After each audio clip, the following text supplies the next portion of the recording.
Hello everyone, Storm 101 here.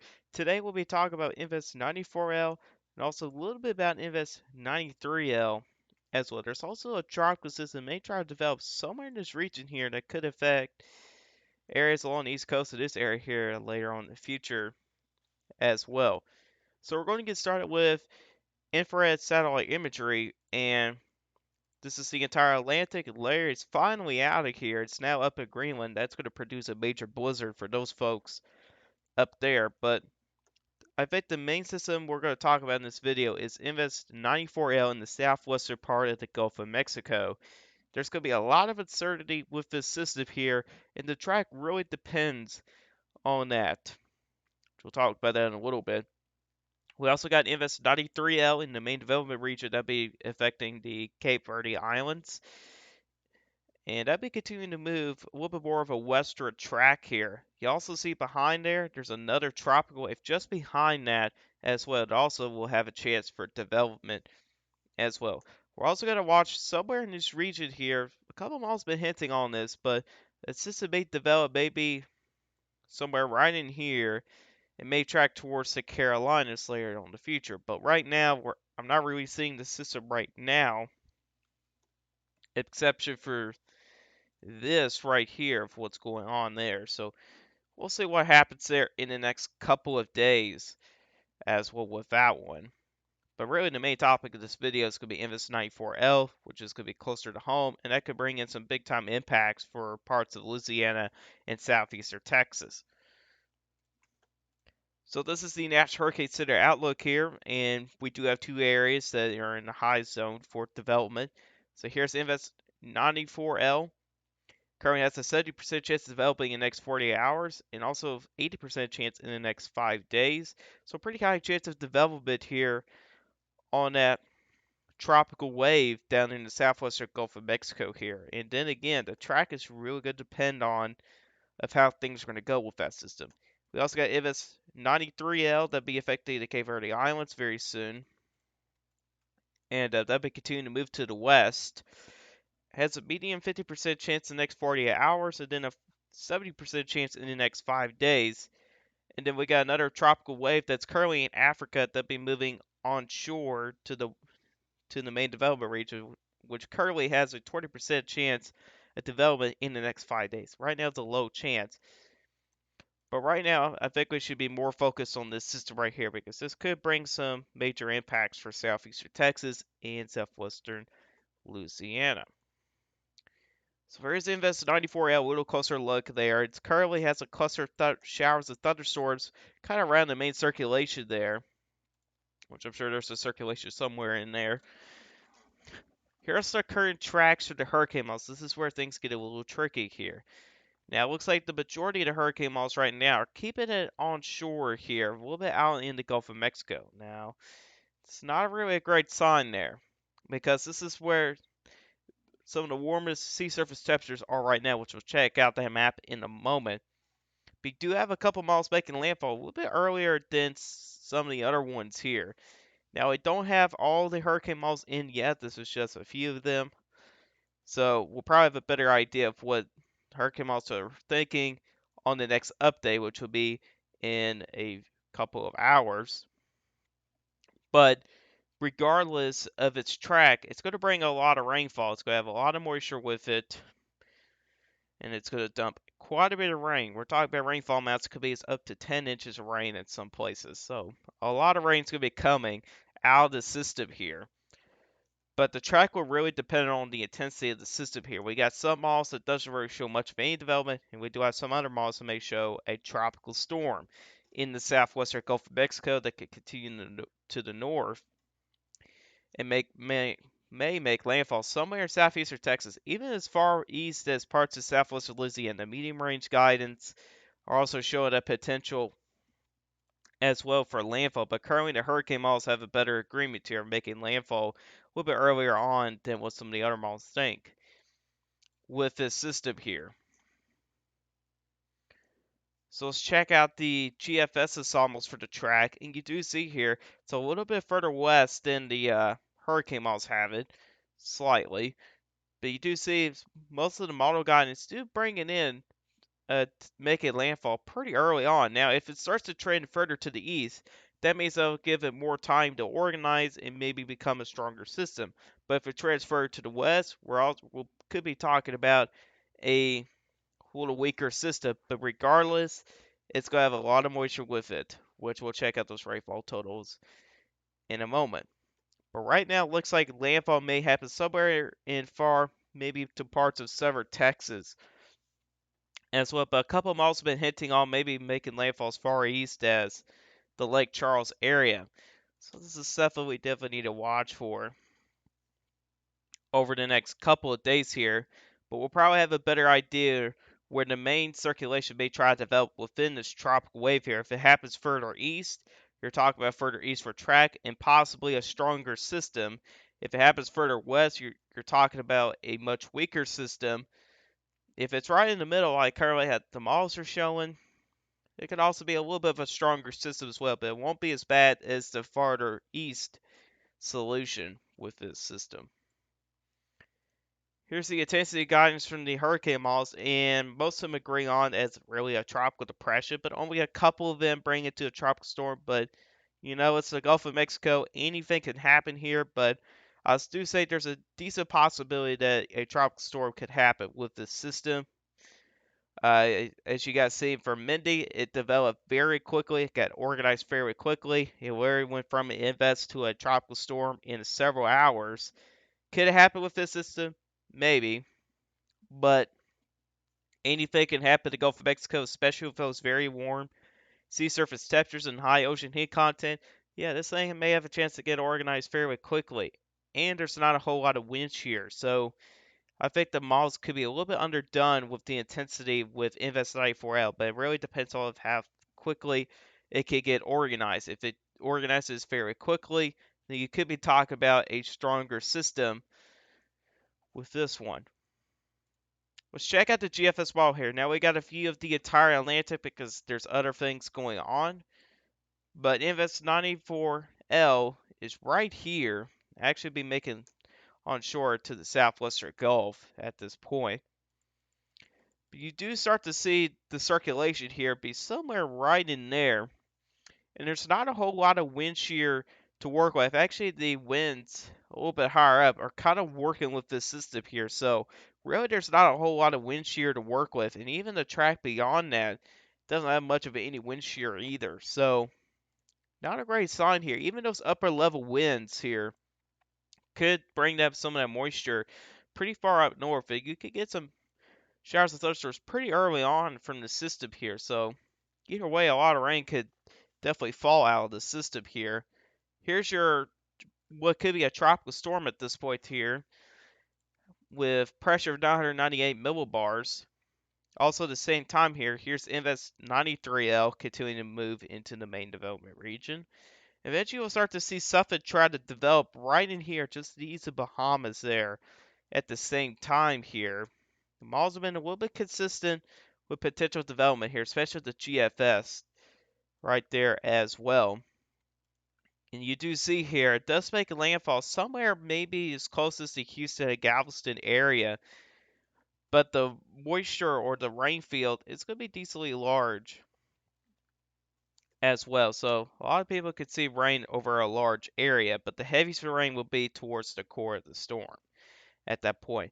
But it actually kind of moves along the coast and actually legitimately makes landfall into the Lake Charles area. It's a little bit of a weaker system.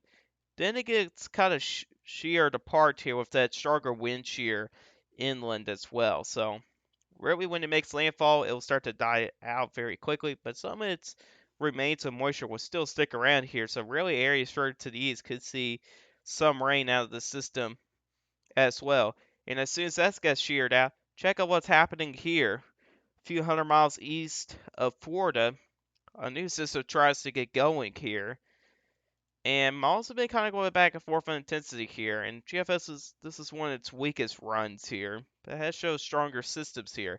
Kind of tries to make landfall in North Carolina. It kind of moves up along the east coast. That could bring in quite a bit of rain across some of those regions there. So we may need to pay attention to that as well. But you do see here, Here comes another tropical wave coming off from Africa, so it's going to be a very active pattern for hurricane season, and it's likely to continue over the next several weeks here. So a lot of tropical weather will be talked about over the next several weeks. Here's the total perceivable water here, and here's the Larry way up there. It's currently a subtropical storm that's going to bring a big blizzard for southeastern Greenland. Some places could see up to 80 inches of snow up there. It's going to be quite insane. There's a lot of moisture to work with that system. But then you kind of see, here's MS 93L, MS 94L right here, and you want to kind of watch this here. You do see here, here's Invest 94L starting to get its act together. It has quite a bit of moisture to work with, but you do see a lot of that moisture does go pretty far up north. Some of that moisture gets as far north as Mississippi, Arkansas, and even to as far east as Alabama. So some of that tropical moisture could get up pretty far north, and you could probably see some showers and thunderstorm activity pretty early on before it even makes it to your area, which is not good. Also, at the same time here, there's going to be a front just in the north here, and that may try to latch on with this system. You can see it whenever it makes landfall, it doesn't look like that front doesn't really move that far south. That might be due to the fact that another system may be trying to develop down here, and also the low pressure system does get pretty far north as well up into Canada.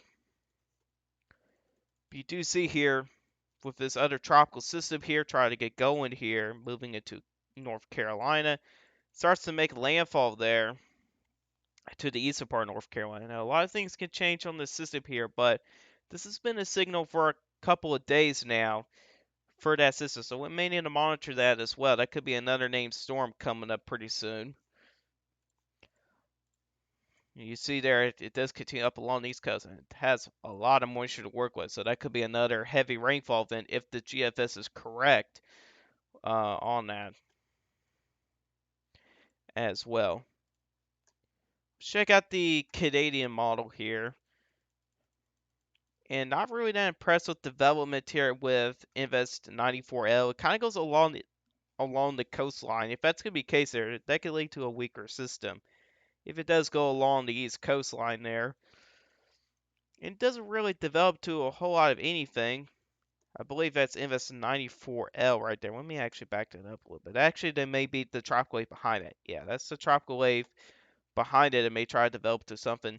Here's Invest 93L right there. In the Canadian model, again, it's not really that impressed with development. But it does show something with that tropical wave just behind it. It actually develops into something right there. So, still watching more tropical waves that come off of Africa. And it's still looking to be fairly active as well over the next probably couple weeks as well. So we may need to watch for that secondary tropical wave very closely as well. Here's the ocean heat content here, and as you can see here, some of your most highest numbers is in the Caribbean, as you can see there. But where Invest 94L will be going, pretty favorable ocean heat contents, like right here, it may take a track, something like that. So ocean heat content is definitely there for it. What's also very cool to see here is the track from Larry, from Hurricane Larry that went there. You can actually tell the track there from the ocean heat content. You can see it definitely use that ocean heat content pretty well right in there. And here's sea surface temperatures compared to average. You can also see the track of Hurricane Larry, but you also see here as it moves faster, it doesn't really affect those sea surface temperatures all that much there. But looking to the Gulf of Mexico here, we do have an area slightly below average temperatures, but it's not really a big difference here. That's 0.4, excuse me, degrees Celsius below normal. So it's not really a big difference there with those sea surface temperatures compared to average. But you do also see a bullseye of warmer than average sea surface temperatures just off the coast of southeastern Texas. And that's just where, unfortunately, that's where MS 94L will be going. And that part of the Gulf of Mexico there hasn't really been worked up that much so far this hurricane season. We had Elsa to track in something like this. We had Mindy. Then we had Grace right here. And then you had Ida that tracked in like that. So really the only area that's not really been worked up is where Invest 94L will be going, exception for Grace down there in the southwestern Gulf. But this is an area that really has been worked up so far this season here, and that's going to lead to some pretty warm sea surface temperatures, as you can see here. This is the actual sea surface temperatures. That's where some of the warmest sea surface temperatures are in the Atlantic, or in the Gulf of Mexico, as some people probably will say. Currently, sea surface temperatures are 30 to 31 degrees Celsius, so that's very favorable for tropical system development. We also do see, again, with the tracks from Ida and Mindy, definitely taking effect on those sea surface temperatures further to the northeast as well, which is also a cool sight to see. Even you can see Larry as well, really cooling down those waters as well. But the majority of the Atlantic here, out here, is very warm. And when we're talking about that system there that may try to develop somewhere in this zone here, may track up something like that, it'll be going into some pretty favorable sea surface temperatures there. So it's definitely a system we need to watch very closely there as well. But regardless of the track here, it's going to bring a lot of rainfall from Invest 94L. Regardless of development or the track, it's still going to bring a lot of rainfall. Here's the European model for rainfall totals, and you do see there's a widespread 6 to 10 inches of rain. Some places could see over 10 inches of rain across parts of southeastern Texas, and even moving into parts of Louisiana and southern Mississippi as well, showing those healthy rainfall totals there. But the good news is, model's been trending a little bit faster with this system here than the last several runs here. We're not really looking at the scenario where it stays stationary off the southeast coast of Texas. It's actually going to continue to move on to the northeast. But either way, it's still going to bring a lot of rainfall. So regardless of development and speed, it's still going to produce a lot of rainfall. Here's the GFS model and shows some of the healthiest rainfall totals into southwestern Louisiana, where some places could see over a foot of rain. And here's the Weather Prediction Center's thoughts, and it also shows some very healthy rainfall totals, a widespread 8 to 10 inches of rain, kind of really from Lake Charles, Louisiana, all the way back down, even past to the southwest part of Galveston and Houston area. So we'll definitely have to monitor southeastern Texas and southwestern Louisiana on the system here. If you guys are in these areas here, I will probably be prepared for a lot of rain. Now, intensity, that's something that's pretty unknown for right now, but either way, what we do know is this system will bring a lot of rain and it could be significant for some of these areas here. So be ready for a lot of rain, but then again, we still really don't know the intensity of the system, but this is definitely a system here we need to watch over the next couple of days. But anyways, guys, this is all we got today. Hope you guys enjoyed this video. If you guys like this video, hit that like button if you already like my channel. Hit that subscribe button. Hit the bell notification to never miss an upload. If you guys have questions about this, hit in the comment section down below. I'll answer you guys questions. And I'll see you guys in the next one. Goodbye.